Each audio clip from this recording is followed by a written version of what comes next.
Bien, par des attendus relativement sévères, le tribunal administratif de Nantes a rejeté le recours en annulation de l'élection du 31 mars 2014, introduit par M.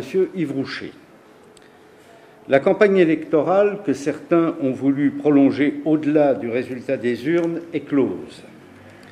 J'espère que l'atmosphère des conseils municipaux, transformée en tribune de contestation systématique et agressive, va se trouver apaisée. Je tiens tout d'abord à remercier les électeurs chaumois et sablais qui voient leur choix confirmé par la justice administrative. Je tiens ensuite, avec Brigitte Tesson, à remercier une équipe municipale particulièrement soudée dans le travail et la mise en œuvre de nos engagements, gratuité du passeur, révision du plan local d'urbanisme, mise en place d'une police municipale, politique des quartiers, etc. Je rappelle que le choix de nos colistiers était particulièrement désintéressé, la victoire annoncée et inéluctable n'étant pas l'argument premier, voire unique, de leur engagement, et je les en remercie. Maintenant, je vais poursuivre le grand projet de mon mandat, celui que j'ai toujours mis en avant, en premier, pendant la campagne, la fusion en une seule commune des villes des Sables-d'Olonne, d'Olonne-sur-Mer et du Château-d'Olonne. À une époque où les collectivités intermédiaires vont à un moment ou à un autre disparaître et où les dotations d'État diminuent de façon drastique, 3,67 milliards pour 2015, il est vital pour les habitants du pays des Olonnes de constituer une seule commune de 45 000 habitants. Celle-ci a pour vocation de constituer une véritable capitale atlantique tournée vers l'avenir. N'ayant aucune ambition politicienne, j'entends être un des acteurs déterminants pour relever ce défi dans les 3 ou 4 années à venir. Je suis convaincu que les habitants de ce territoire sont désormais conscients de l'enjeu. Il est administratif, économique, fiscal. Je m'en étais entretenu avec le ministre de l'Intérieur, M. Cazeneuve, lors de sa venue.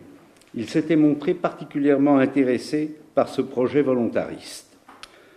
Je vais lui demander, avec les 2 autres maires, s'il le souhaite, audience, pour étudier les retombées en matière de dotation d'État de notre projet.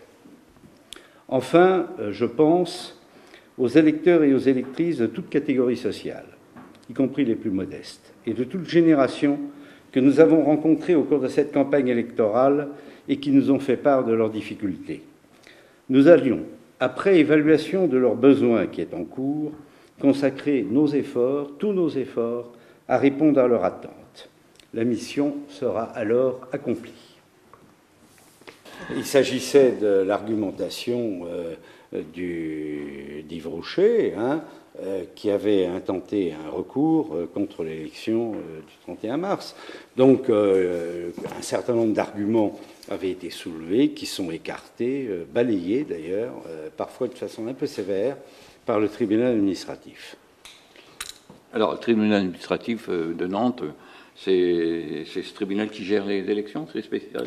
Le contentieux électoral est d'abord introduit devant le tribunal administratif avec un recours possible devant le Conseil d'État.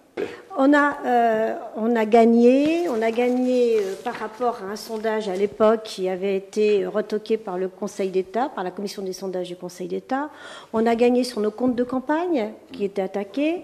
On a gagné devant le tribunal administratif récemment et surtout, on a gagné les élections par rapport aux électeurs.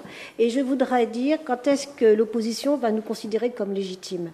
Parce qu'à un moment donné ou à un autre, il va bien falloir qu'on travaille et qu'on travaille sereinement. C'est dans la sérénité, parce que le travail est fait. Mais qu'on travaille avec eux. Ce que je veux dire, c'est qu'on travaille ensemble, oui, s'ils veulent bien. Hier, ça s'est pas trop mal passé, le conseil de rentrée. Oh, par rapport à ce qu'on a connu, c'était calme.